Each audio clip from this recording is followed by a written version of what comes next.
What is going on, everybody? Back again with another Commander deck tech. And today we're doing another one of my personal decks that I play in paper. I think this is definitely my most competitive or my best performing competitive EDH deck or cEDH deck that I have. So let's go. What up, what up, what up? Welcome back to my channel. I'm Rexora, and here we do all things magic, magic spell slingers, and EDH. Today we're doing another Commander deck tech, as I said, where I take a look at a list. In this case, it's my own, but it can also be a submission from you guys. Take a look at the commander, or in this case, commanders, and talk about the deck strategy overall, the individual card choices, and at the end, I'll give it a rating out of 10.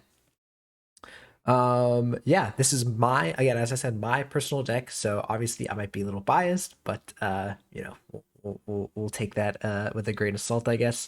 Before we get into the video, if you enjoy the content, find it valuable, remember to leave a like, comment, subscribe. All this stuff really helps me out and lets me know the kind of stuff that you guys like watching.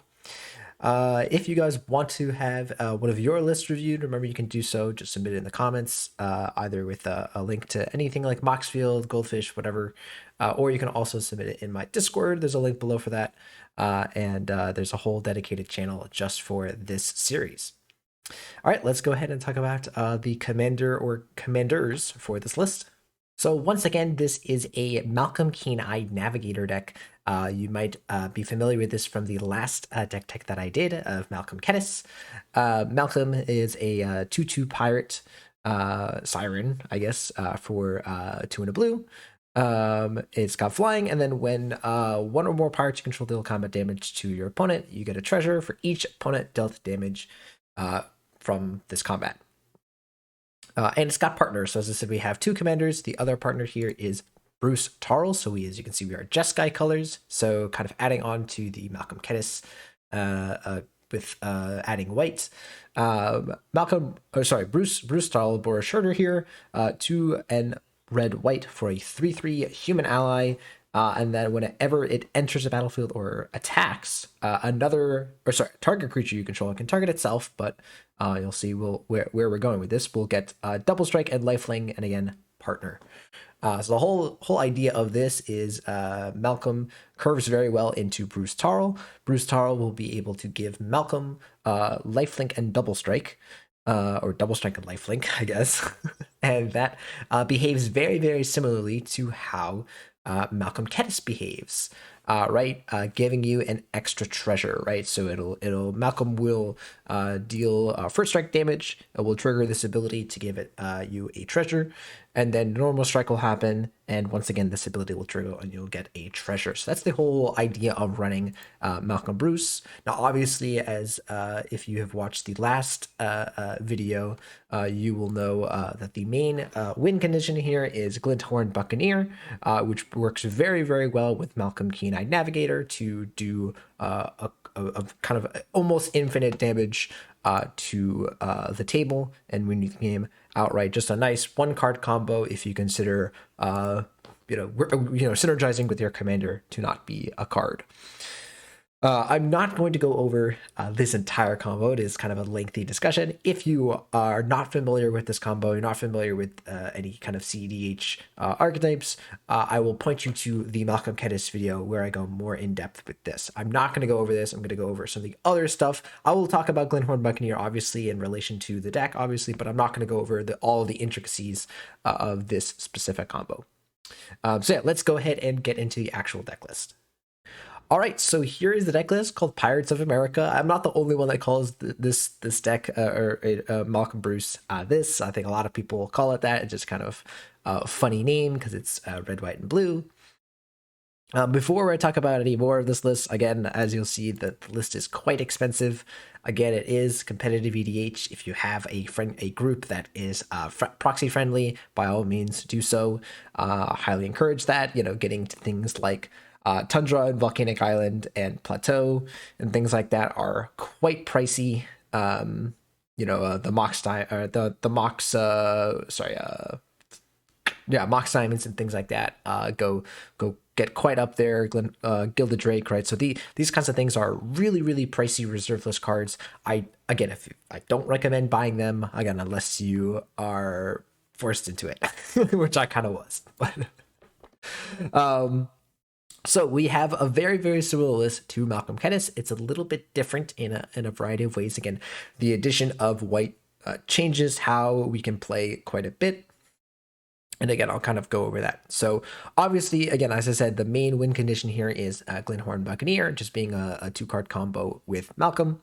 But you might ask, okay, well, if that's you can do that with Malcolm Kennis, why add white to the deck? And there's a couple of reasons here that I'll go over right off the bat. The first one is silence. Silence effects are very strong in competitive Commander or cEDH. The getting to turn off your opponent's interaction right from, and then immediately go for Glint-Horn Buccaneer is really strong. So you start off the turn by casting Silence, and if this resolves and you have Glint-Horn Buccaneer, you just win the game. The only answer after that point is something like Otawara or your opponent's having blockers for Glint-Horn Buccaneer. Obviously, if they counter the silence, you can still decide to go for it, or you can not, right? You can start off with the silence, it gets countered, and then just say, okay, cool, gonna wait for a couple more people to use their interaction pieces before running out Glint-Horn. And then we have not just silence, we have 2 other effects in Grand Abolisher, which is silence on a creature, and also we have Ranger Captain, which turns off non-creature spells when you sacrifice it. So this is a really big reason to run white, in my opinion. The Malcolm Kennis versions do a good job of generating lots of value and drawing lots of counter magic, but with Glint-Horn Buccaneer being just a concise win condition, getting to just resolve a silence and knowing that you are going to win the game if that effect resolves is a lot easier to kind of know when you can win, as opposed to having a bunch of counter magic and not knowing, hey, do I have enough counter magic? Do I have the right kind of counter magic? Is my opponent going to have something else that I can't, get past? So something like that. The other thing that white gives us is access to Enlightened Tutor. Enlightened Tutor is a very strong card in this deck because obviously we want to be casting Malcolm early and going something like a Tundra into Enlightened Tutor to fetch up either Mana Crypt or, I guess if you're trying to just turn to it, you can do Soul Ring. Right, so just getting to guarantee turn 2 Malcolm a lot more consistently than Malcolm Kennis. Malcolm Kennis often relies on just kind of drawing the pieces themselves, really mulliganing pretty aggressively for it.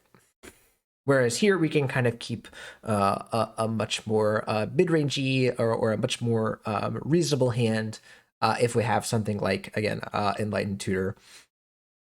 Or again, we really don't even need to turn 2 Malcolm that much, since again we're not trying to grind out as much value off of Malcolm in this particular list.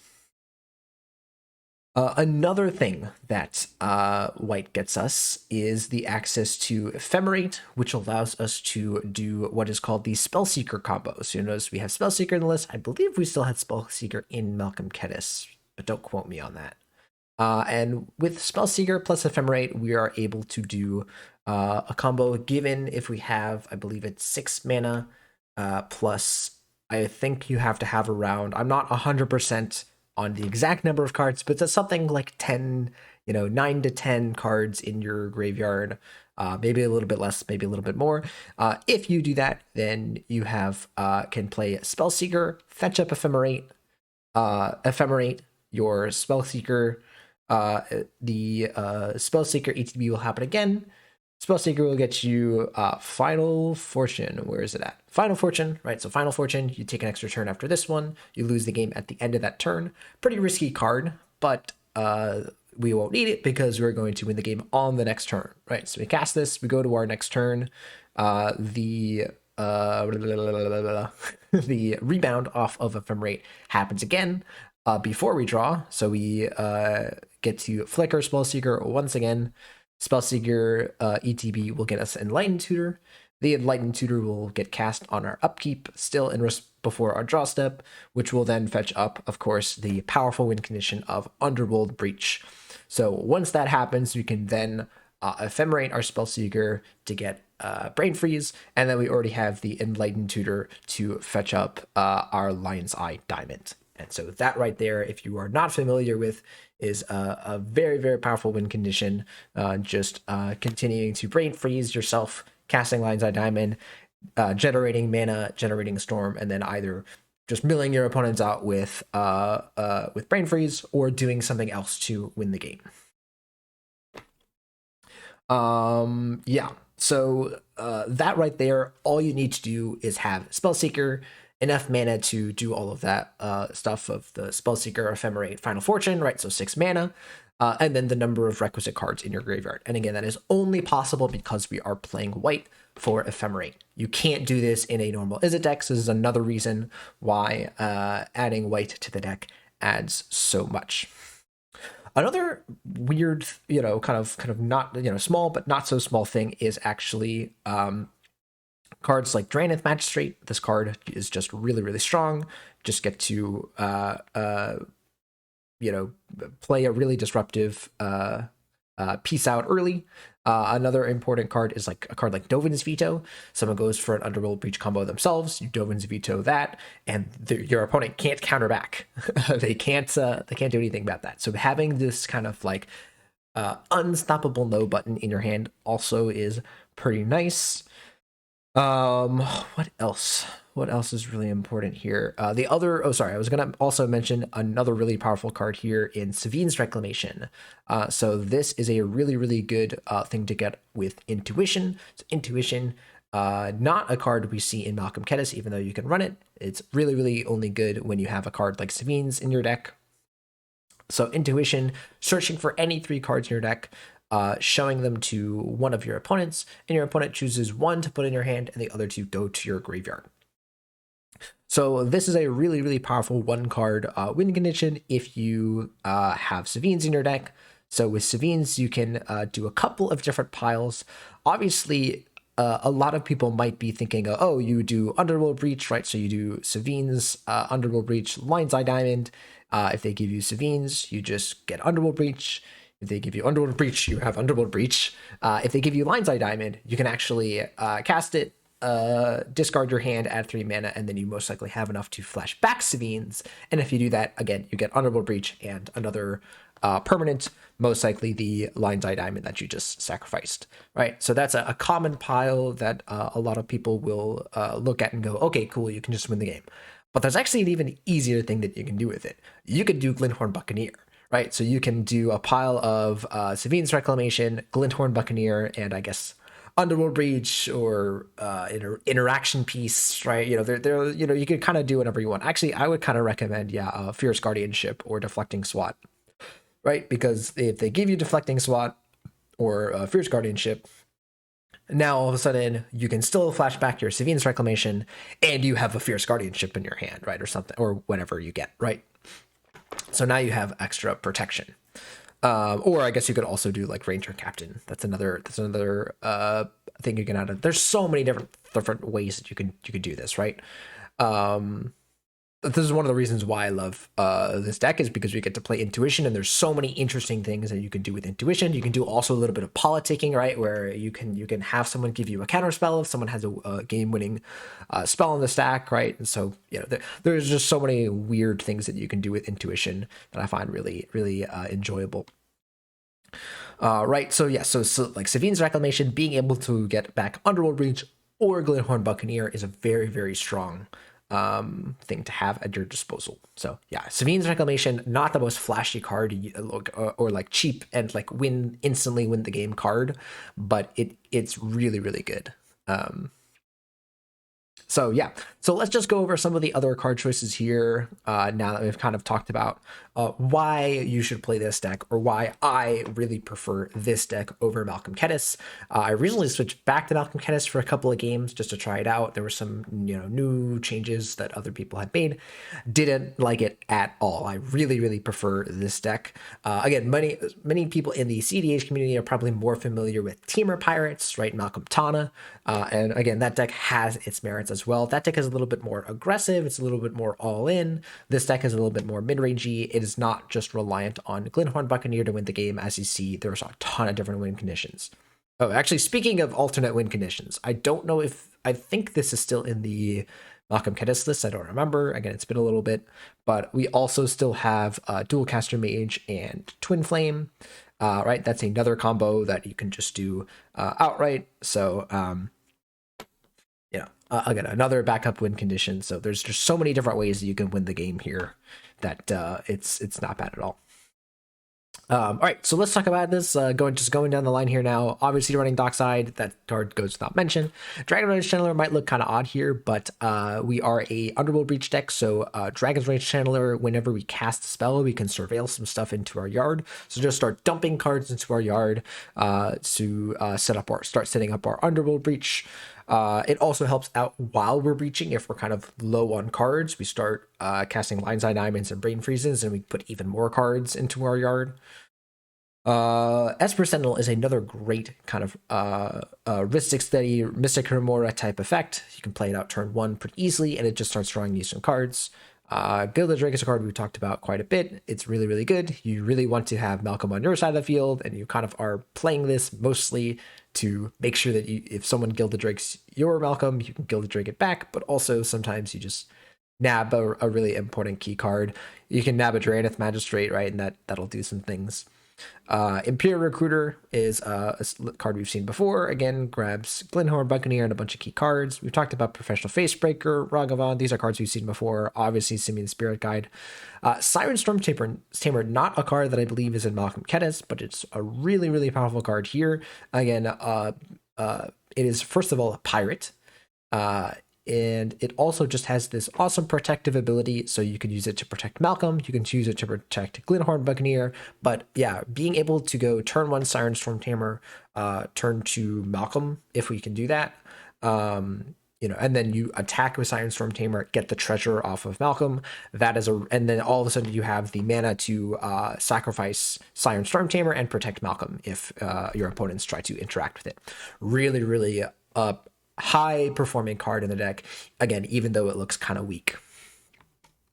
We talked about Spellseeker, a couple of sorceries here, obviously Gamble, Get Probe, Jessica's Will. These are kind of the classic staples. We have Shattersteel Smashing here. I don't remember if that's in Malcolm Kedis, but yeah, it's pretty self-explanatory. Wheel of Fortune, another expensive card, but you gotta run it. Note that we aren't running the Wheel of Misfortune or Windfall. Again, we're just trying to run one wheel in case we don't want too many of those effects in this kind of list.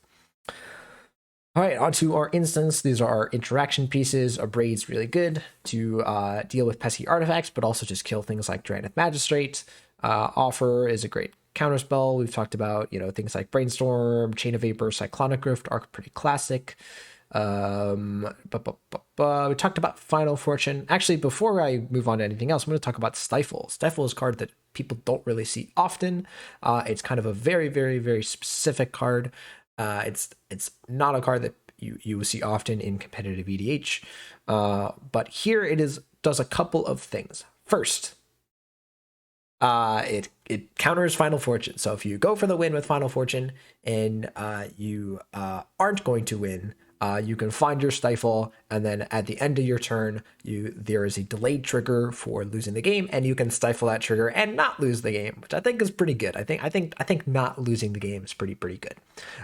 Besides that, it is just a kind of a techie, cheeky card. The other thing is that Stifle can also counter Otawara.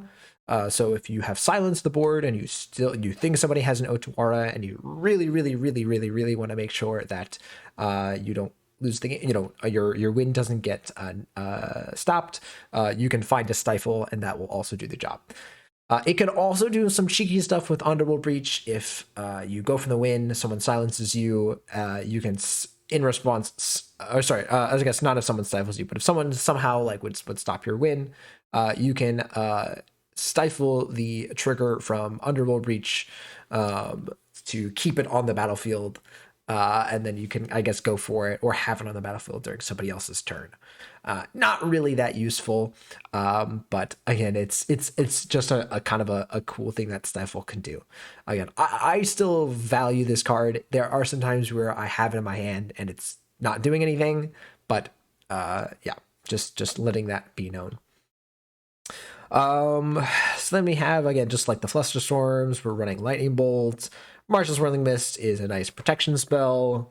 We are running Mindbreak Trap, which is a nice kind of another free counter spell to just stop someone if they are storming off or casting lots of spells. We're running a Path to Exile over Swords to Plowshares because there's some interesting things that can happen if an opponent is if an opponent's life total is too high compared to the rest of the table. So we don't really want to increase our opponent's life total too much. We would rather just keep everyone's life totals how they are so that we can kill the table, guarantee kill the table with Glint-Horn Buccaneer. The other thing with this card is that there's also some times where people can't search libraries or people don't run basics. So there's just a whole bunch of things where this card can just be 1 mana, exile a creature, and not have the downside of Swords to Plowshares. And then the rest of these cards are pretty self-explanatory. Red Blast, Silent Snap, Swan Song, Winds Rebuke, all just good interaction pieces. Onto our artifacts here. There's nothing really special about our artifacts. You know, we have a lot of the 2-mana rocks like Arcane Signet and a couple of the talismans here because we are running a lot of a good amount of the 2-mana effects. So we kind of want to go like 2-mana rock, or sorry, mana crypt into like a 2-mana rock. Play, you know, something like a Siren Storm Tamer or something like that, and then the turn after play Malcolm, and after that we can then play Bruse. So like the kind of, that's kind of the curve that you want to go to, and the talismans or just the 2-mana rocks like Felware Stone help us reach that goal a lot easier. And then, of course, we have all of the classic mana ramp spells, Mox Opal, Mox Diamond, Mana Vault, Mana Crypt, Lotus Petal, Lion's Eye Diamond. The one kind of cheeky or weird card is Grinding Station. Grinding Station, 2 mana to tap an artifact, or sorry, to sacrifice an artifact and have target player put the top 3 cards of the library into their graveyard, and then whenever artifact comes into play, you untap it. This is primarily here to, again, do the combo with Underworld Breach. If for some reason we have just Enlightened Tutor and Underworld Breach, or I guess just Enlightened Tutor, right? We can Enlightened Tutor, Underworld Breach, Enlightened Tutor, get Grinding Station, draw the Grinding Station somehow, and then that will allow us to also get Lion's Eye Diamond, mill, you know, like put that into our graveyard by sacking some artifacts, right? Or something like that. And then once we have Grinding Station and Lion's Eye Diamond, Underworld Breach, you can, you know, tap, sacrifice a Lion's Eye Diamond, mill yourself for 3, cast the Lion's Eye Diamond again. Keep doing that until you then find a way to get Brain Freeze, and then you can keep going. So that's a really nice thing to have. I didn't really like the idea of this card initially. I actually cut it from the deck for a good while. Partially because of I didn't want to pay $20 for it. I think it actually paid more. I think I paid something like $40 for it. I don't remember, but I was not excited about paying money for this kind of card because it didn't really feel like it did enough. But then there were a couple games where this did happen, where I had Enlightened Tutor when I had Underworld Breach and I could have gone for a win, but then I didn't have Brain Freeze. So being able to use Enlightened Tutor to do that is pretty valuable. All right, talked about our artifacts. Let's talk about our enchantments real quick. So we're only running actually 1 Curiosity effect in Curiosity proper. We're not running Ophidian Eye or even the creature Curiosity. I'm forgetting, it's blinking on its name right now. All right, we're kind of not really trying to do as much crazy shenanigans with these. We can also kind of have a mini Curiosity effect in Professional Facebreaker. Right, obviously, like getting an extra card off of Malcolm if we use Bruse to give it double strike is nice, but we don't want too many of these kind of value effects. We want more interaction pieces since a lot of our cards are naturally just higher quality and are naturally going to kind of give us better card advantage. Again, still have a couple effects. Again, Professional Facebreaker, Curiosity are kind of the main ones, but again, just trying not to dig too deep into that. What we're actually going to do is we can make use of the other awesome cards of Mystic Remora and Rhystic Study more effectively, since we have Enlightened Tutor. So a lot of times when I am Enlightening Tutoring, if I already have Malcolm out on the battlefield, we'll go and get something like Rhystic Study. If I'm trying to play the mid-range game plan, obviously, like, we can still Enlighten Tutor for the big baddie Underworld Breach, but being able to Enlighten Tutor just for a good value piece like Rhystic Study is also very, very nice.